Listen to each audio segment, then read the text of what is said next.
Thank everybody for coming. As mentioned, I'm Brian Murphy. I'm with Couch White. We're a law firm based in Albany, packed across all of upstate New York, down into the Hudson Valley.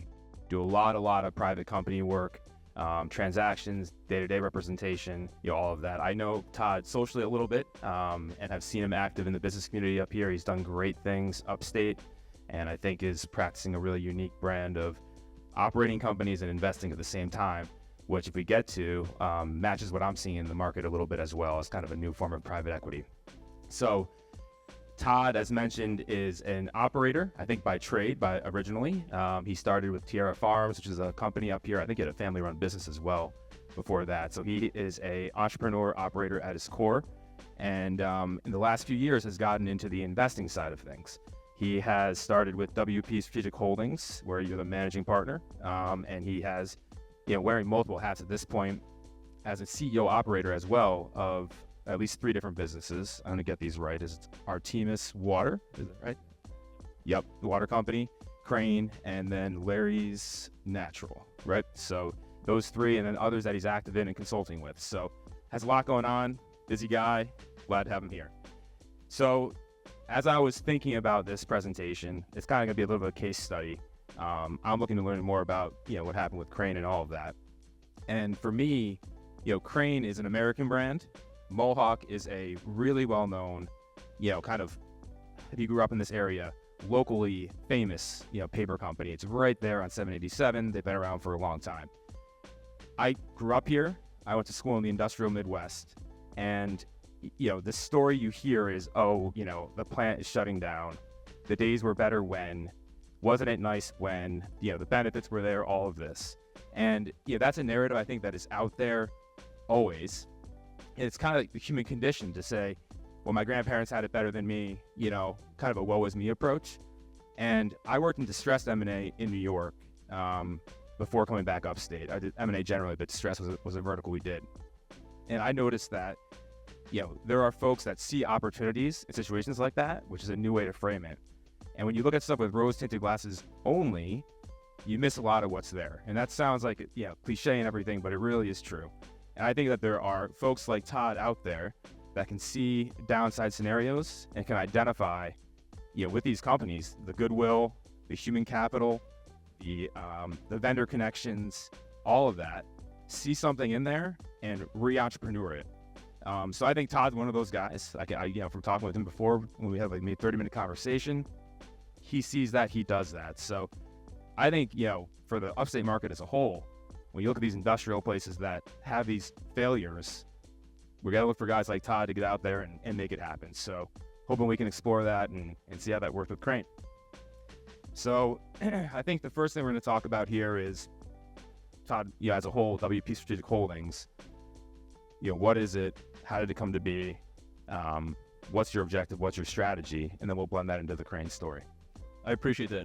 Brian mentioned we got to know each other socially a little bit this past weekend playing some golf, and I can tell you that he hits the ball in places I've never even seen on the golf course in a very positive way. So it was, I don't want to do that too soon yet again. WP Strategic Holdings was formed in 2020, 2021, and as Brian had mentioned, was CEO of Tierra Farm, which was a organic nut seed manufacturing distribution company nationwide, really living in the co-op and natural food markets, so outside of the big box stores, if you will, and really had the great opportunity to have a brand that held its integrity, luxury value, right? So high end, highest price point on the shelf, and understood that with those types of margins, you can be employee driven, and so that kind of became our mantra at Tierra Farm.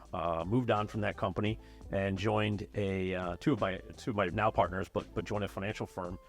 We're looking to put some money back into the community with small businesses, and really had the thesis that small business, there are a lot of companies just need a little bit of help, both in the consulting side, and I don't say consulting, but really in the educational leadership side, and then of course with some money.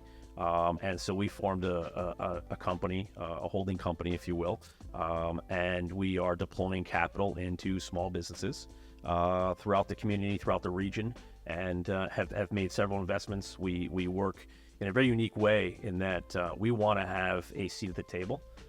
don't need to be the decision makers, but want to have some influence on decision and understand what's happening day to day. So modeled after, and I'm sure a lot of folks here have seen the show The Profit.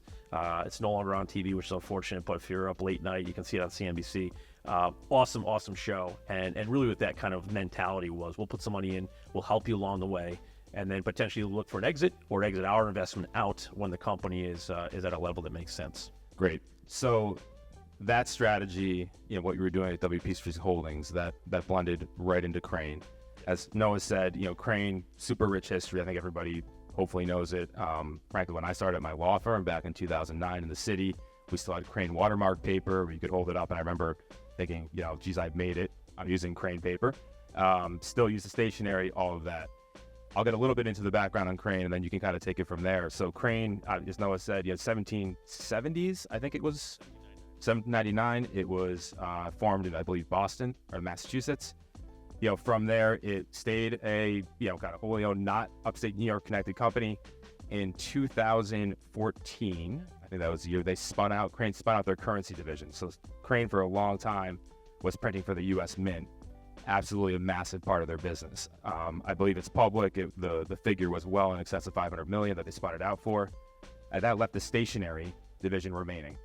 Paper, cards, all of that. Mohawk Fine Paper, the O'Connor family locally, acquired that in 2017.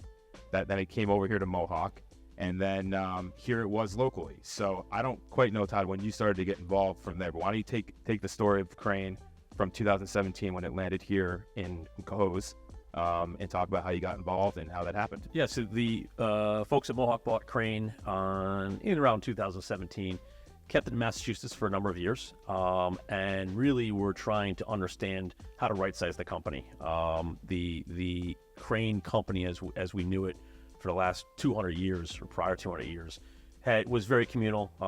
In Dalton and in Pittsfield, probably employed a majority of the community, right? The joke was if there was a high school graduation or a funeral, 50% of the workforce didn't show up. And the O'Connor family then moved Crane to Cohoes during the pandemic to really wrap their arms around the company a little more and to really try to integrate into the Mohawk family. I got involved as a consultant, so very friendly with Tom O'Connor's son, Tommy, who now has a booming insurance business. And he called me and said, look, I'm in charge of Crane now, and I don't have any experience in this part of the business. Would you be willing to come and take a look and help me out? And I did. I went there and I consulted for 6 months. At what point in time, Tommy had an opportunity, took advantage of it, and they asked if I could stick around and help out, and I did. I was fractional chief operating officer for about 18 months, and then had some other projects that came about, which I'd love to talk about a different time. But left Crane, and the opportunity that arose in February of this year. One thing I do think I talk about now is, because the prior panel talked about it as well, which is trust and the role that plays. And I think we're going to get to this a bit in terms of deal structuring. Let's talk about it now, because I think it's going to be more relevant.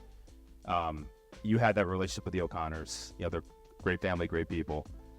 You got in there in a consulting role, and there needed to be a certain amount of mutual buy-in in that time period here to get to where we're going to be going, talking about the deal. So do you want to talk a little bit about that, how you established that trust in that period, and how that worked with the O'Connor family, and how that was kind of leading up in the pre-2023 time period? Sure. Again, came into a company in a consulting basis, and I will tell you that Mohawk, large company, right? Hundreds of millions of dollars in revenue. Crane, small business, $13-14 million in revenue. Really different types of companies. The cost of material at Mohawk is everything. The cost of material at Crane is minimal. It's human capital is the largest cost at Crane, and that's the beauty of it. Other than the trademark, it's the artisans, the folks that have been doing it for 30 or 40 years. And so really, we wanted to put a different spin or a different face on Crane and recognize that you've got a company that is very machine-driven in that of Mohawk, high production runs, to then something very angelic and specialized in that of Crane. And so I spent, again, a year and a half really working with the team there to change the culture of what it had been for years prior to that. So we're going out to early 2023. If you were an Albany person you kind of started seeing in the Times Union and the Business Review, chirping that Mohawk was basically, their lenders were at the door, and there was going to be a lender-backed acquisition of the company. That's happening in real time. I think, again, folks are thinking, Jesus, here goes another local business with the rose-tinted glasses on about the better days. And effectively, if I understand it right, Federini Group, if I pronounce that correctly, they said, look, Crane is no more, don't want it, don't need it, we're focused on different parts of the Mohawk Fine Papers business. That's it. The door's going to get closed. End of story. So why don't you talk a little bit about how you got the first communications shortness, Sure. when you got the call, all of that, and how that led up to the deal. I remember, it was only a couple months ago, but I got a call on February 7th from the leadership at Mohawk, which had changed dramatically. And they said, we're going to close our deal with Federgoni on February 15th. They don't want Crane. Are you interested in buying it? You had expressed some interest the summer prior. Is this something you still want to do? And I said, yeah, of course. Get me some information. I'd like to do a little due diligence. I hadn't been with the company for 7 or 8 months, and I'd like to know where we are, what we're doing. How was holiday? That's the big revenue moment in time for the company. And they said, well, we'll try to get you something. And so I was, in close communications, asking on a daily basis, where are we? Can you get me something? And the only thing I was able to receive was total revenue for 2023 and what they had done the first month in 2024. And so I said, okay, this is enough to start to chew on. Maybe we can put something together. And I got a phone call at 11:30 on the 13th of February, and from an employee who I kept in touch with a lot of the folks. Then they said, Crane was just shut down. And I said, what are you talking about? And they said, it was just shut down. And I said, what time? 11 o'clock in the morning. And I called my contact at Mohawk, and I said, I was working on this deal. What do you mean you're shut down? They're like, what are you talking about? And so a condition of the close of the deal with Federgoni was they had to shut down Crane. They don't want anything to do with it. Here's a gem of a company, 224 years old, right? Really doing okay. I mean, positive numbers, making money, but was too complicated and not enough value for Federgoni to be interested in. So the clock started ticking, and I was headed actually to a Syracuse, North Carolina game that evening. Spent the entire time on the phone with the folks in Italy, and we worked a deal over 28 days to buy Crane, restart it, and keep all the employees. The challenge I had was the brand was awesome, right? The brand's great. You all experienced that today. I'm sure many of you know Crane. That was not the issue. The biggest issue was the employees, right? Here's a group of people with an uncertain future and being told multiple different things and a lot of unknowns. But we're going to now ask them to sit in the sidelines while we can figure out how to take a deal from a company or buy a company from another company that had shut them down. And that was a challenge. There's no question about it. And without the people, there was no company. The brand can stand on its own for only so long. The artisans, the folks that know how to do things were instrumental to that purchase. So much so that I received calls on a daily basis asking what's going on. Do you have any information? And about 2 weeks into it, I held a meeting. I said, let's do a Zoom call. And some of the key employees said, we really like to hear from you in person, ask some questions. So I held a meeting. We served pizza and beer, which got everybody there. We had 49 of the 51 employees in the production side of the world show up. And I just said, look, this is my intention. I hope we can do this. I'm very bullish on it. I'm very positive about it, but I'm not sure it's going to happen. Here's some of the roadblocks we're going through. However, if we are fortunate enough to purchase the company and restart it, here's what we're going to do. So in one breath, I had to convince folks that we're going to do something. In the other breath, I said, now you got to believe what I'm telling you because we're going to be different. And I have to show you that we're going to be different. And as I mentioned earlier, the employees are everything at Crane. And so we're going to be an employee-driven company, right? We're going to operate as a 70-person company, not a 500-person company. For the first time in the history of this 230-year-old company, there will be a focus on stationery and stationery only, right? Crane, from its inception, had their currency division, which was a very large part of the company. So stationery has always been a side thought or an afterthought. And we're going to focus on that. We're going to regain the luxury market, and we're going to do so with our folks here. So I can tell you nothing's going to change, but I have to show you nothing's going to change. We're going to provide a similar benefit to the best of our ability. We're going to provide pay as you have now, but we're going to really focus and hyper-focus on growing our community in that of Crane. And if we take care of you all as employees, I know the product's going to be exceptional. And 14 days later, we closed on the business. We had all but 5 employees come back. 2 people went and got a job very quickly. They were in a position to do so, and I don't have any issue with that whatsoever. 2 folks stayed with Mohawk. They were kind of 50-50 employees or split employees, so they stayed with the Mohawk side of things, and the rest is history. We're here today. Starting the company back up, and I don't know how much detail you want me to go into, but starting the company back up was very interesting. All of a sudden, we're in business, and we couldn't get a bank account because we didn't have closing documents. We had to get payroll started inside of a week, so that was always a challenge, and leaned on an HR director who happens to be my sister, but an excellent person in that field, and she worked around the clock, 80 hours a week, getting that payroll up and established. We put health care back together, and I just asked that people be patient, right? We're putting these things back together, and I think one of the biggest concerns that our employees had was, what about the customers? And I said, if we turn out an incredible product, the customers are going to be there, right? Very fortunate timing. It was February into early March. Not a lot going on, right? Wedding's not quite there yet. Holiday just happened, and the stationery world was pretty quiet, so we were in pretty good shape. A little behind on printing holiday for this year, but we had catch-up time. We had the ability to do that. And our employees showed up with, it was like the return to school or college after a long summer. They came back and people were hugging and good to see you. What did you do during the break and those kinds of things. And then that lasted about a couple of days, and we hit the ground running and really wanted to keep our word as to how we're going to do what we're going to do with the company. And that is to make it employee driven. Our customers came back with open arms, and the business has been growing exponentially, far exceeding our pro forma since we opened the doors, and it's been very communal. I thought at one point in time, I said, okay, the honeymoon's going to be over, right? People are going to be back in their jobs, and the complaining will start, but it hasn't. And we've done some things. We listened, right? We listened to our employees. They're upset about soda machine that was $4 for a glass of soda. I was like, well, we'll just put in a water machine that has different flavors and things, and we'll just do that. I mean, it's going to cost us a couple bucks a month, no big deal. And so we've done things like that and showed them great opportunities. So you tell you're an operator because as you're going through that process, you knew right away, I think any entrepreneur would, that the people are everything, right? I mean, any organization is only as good as the team there. So I want to, that was clearly, you're right focused in that 28-day time period. When you need to make it that 20-day time period, you need to make it happen.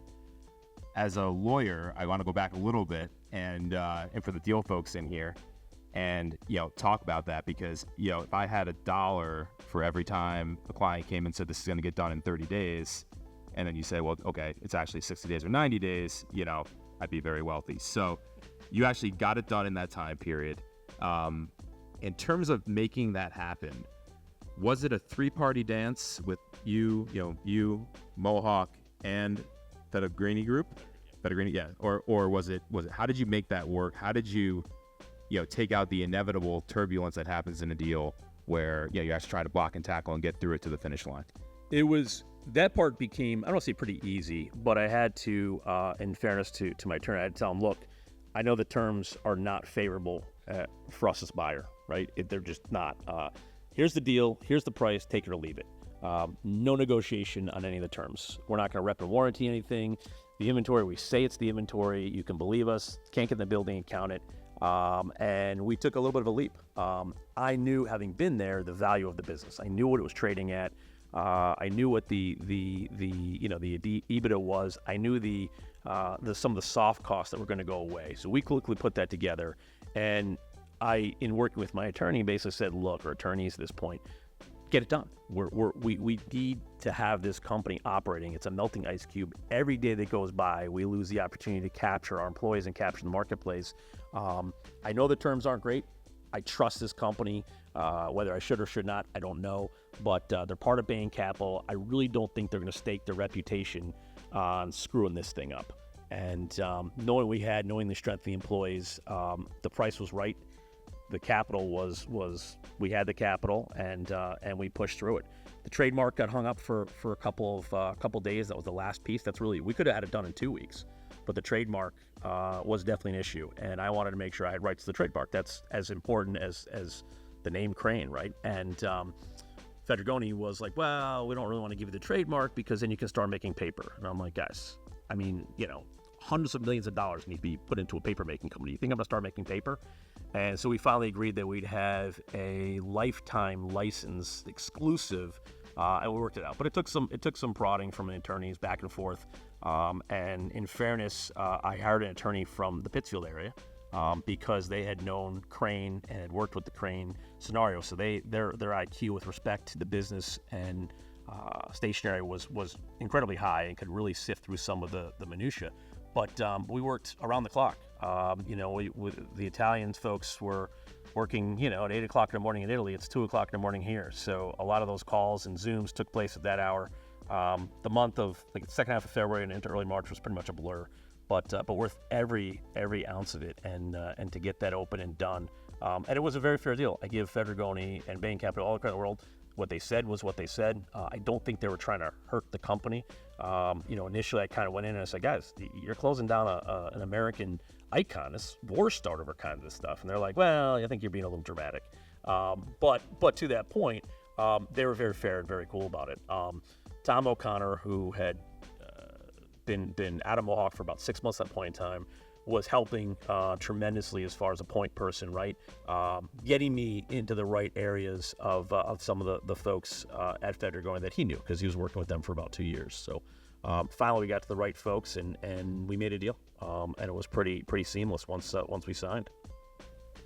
Definitely right to pause on the IP there. I mean, honestly, as a heritage brand, right, that's well, we'll talk about this next, which is, that's going to be part of your go forward, where Crane's going to go. And when I heard that, it's interesting to see, going back to the beginning of our conversation, in any deal, the importance of establishing trust around the table, because you're talking about, a Bain-backed company, yourself, Tommy O'Connor, the third or junior, who kind of went in there and vouched for you. And I think any deal maker knows, in a deal, you're only as good as, if you lie in that deal, then you're done, right? So kind of integrity and all that is a part of it as you go through it. So in terms of, Crane going forward, where you're going to go from here, a few questions. One is, we didn't talk about this, but is Crane still based in the Mohawk plant? It is. So we have a 1-year lease, which is rapidly ticking along, which is probably renewable to some extent. But that was part of the deal was, look, I can't move this. And Mohawk spent 5 or 6 years embedding Crane into their fabric, right? Pun intended. And we have to unwind it, but we can't do it overnight. So we're still on our ERP system. It's partitioned. We still are on that property. We are looking for a new home as we speak. There's been a great outreach from communities all over regionally. We're not going to move, to North Carolina or something crazy, but we want to find the right spot and put the brand in a place that makes sense, both for the employees and customers alike. Very nice. And then Crane, let's talk, going forward here with Crane. So you have the cards, papers out, right? In terms of, you said, we're not going to go to the paper market, so you're in the fine stationery market on a go-forward basis. And from our earlier conversations, you're looking at tech, you're looking at, other verticals that are out there that can represent, the next 100 years of Crane on a go-forward basis. So why don't you talk about that? And, I think how you're going to leverage the heritage brand to hopefully occupy a unique space in the market. Yeah, so we have a unique challenge, right? We have a product that has been around since the beginning of time, right? Pen on paper or something on paper. And the challenge is, how do you make an old brand feel new and exciting to people that may or may not really appreciate it? And one is the story. I think the story of Crane is a best kept secret, what shouldn't be. And so we're really focusing on getting the story out there. And the story has been embellished over the years and romanced a bit. But in effect, the company was started by a gentleman named Stephen Crane, who was friends with a guy named Paul Revere. I'm sure everybody in this room knows Paul Revere. And they were tasked by the Massachusetts Bay Colony at the time to create a currency to pay the militia at the beginning of the Revolutionary War.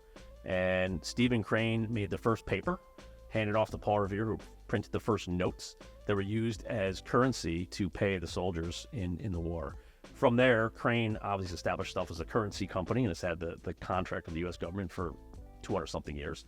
But the printing side of it came into play, and the angelic engraving process started at that moment. And so we've survived, 2 world wars, a civil war, War of 1812, Revolutionary War, you name it. And so, to that point, there was no way that a transaction between 2 privately held companies was going to disrupt the future of this business.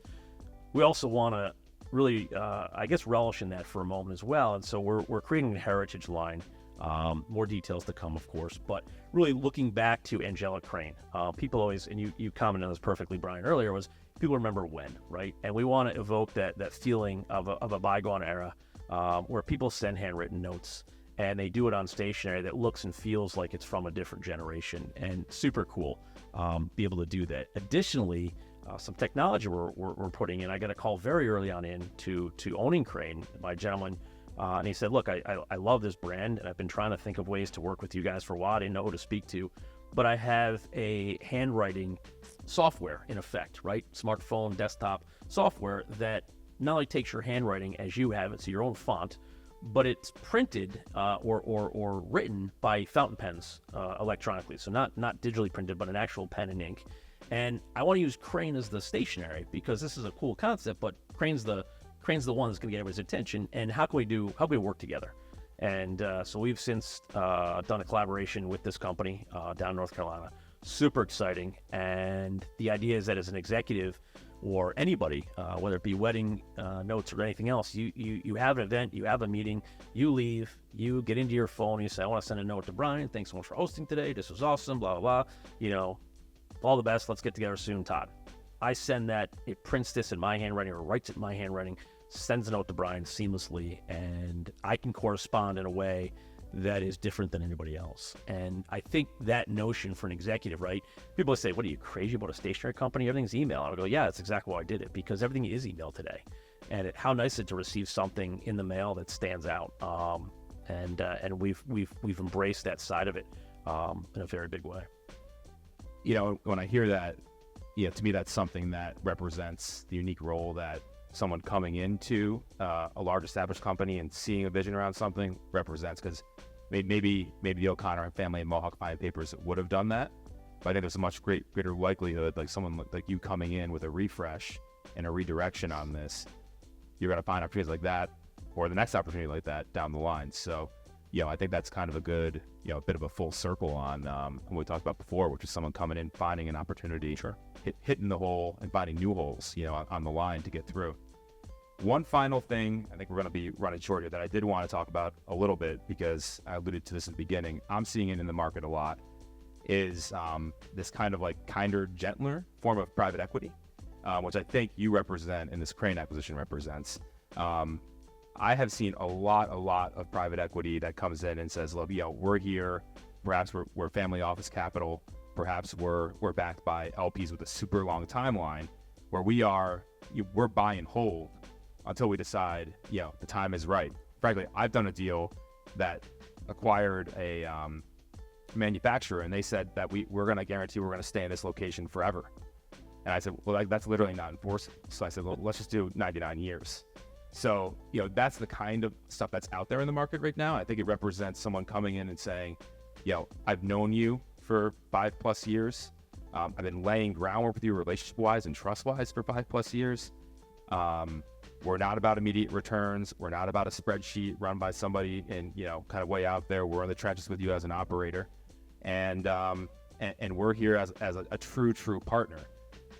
Upstate companies particularly, I have found, very receptive to that, right? Because I think there is a fear of, unless it's going to be gobs of money, everybody has a price of, someone coming in and it's your family business, you've had it for 85 years, and someone who's 5 years out of business school is telling you how wrong you are. Sure. So, maybe talk a time, if you want to comment on that, say I'm right, say I'm wrong. You're absolutely right. I mean, unfortunately, private equity as a name, whether it be in the TV shows and the movies and everything else, is gotten beat up pretty good. Not wrong. I mean, private equity comes in, they figure out ways to make money. Generally speaking, it's a roll-up. They make cuts and they move on, right? They sell something for multiple. It's widely successful. Otherwise, they wouldn't be doing it. We operate a little bit differently, and not to say that different is better or worse, but we look for opportunities where, as I said earlier, folks are either at the end of their run, the product can't continue to move on without capital, or there's a risk quotient. And so we find companies and opportunities that are in need of help rather than, necessarily cashing out in funds. But also businesses where folks have been there for a while. So family-run businesses where people, and having been from a family-run business, people made their career there. And we want to continue that spirit. The human capital side of it is as important as anything else that's going on. And so if we can inject ourselves in some information and some guidance, that's where it's all about for us. I think you're right in saying that earlier, that private equity, it's a little scary, right? I mean, everybody receives all these letters or phone calls. If you own a business, you get 10 a week. I want to buy your business. Somebody told me to call you, and I can't tell you who it is, but we can have a conversation. Send me your numbers, and we'll see what makes sense. We look a little differently at that, and very often we'll go in and consult in the business for a period of time to make sure it's a good fit.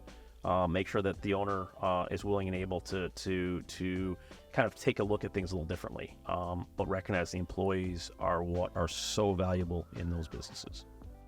Yeah, it's funny, as a lawyer, I can tell right away, working with folks, similar to a consulting role, that this is going to be a winning company. You just know it when you see it, as you practice for a long period of time. I'm sure for you, as you invest, it's a great way to do it, which is that you're consulting, you get to know the folks, you know how committed they are, you know exactly what you need to do, have your own thoughts, and I'm sure it enhances frankly, your professional experience and your financial returns. So, absolutely. Yeah, it's a great way to do it. Okay, I think we're just over the mark here. Yeah, perfect. Thank you, guys. Hopefully we touched on everything. Terrific. Really appreciate you being I here to tell the appreciate it. story. Thank you, guys.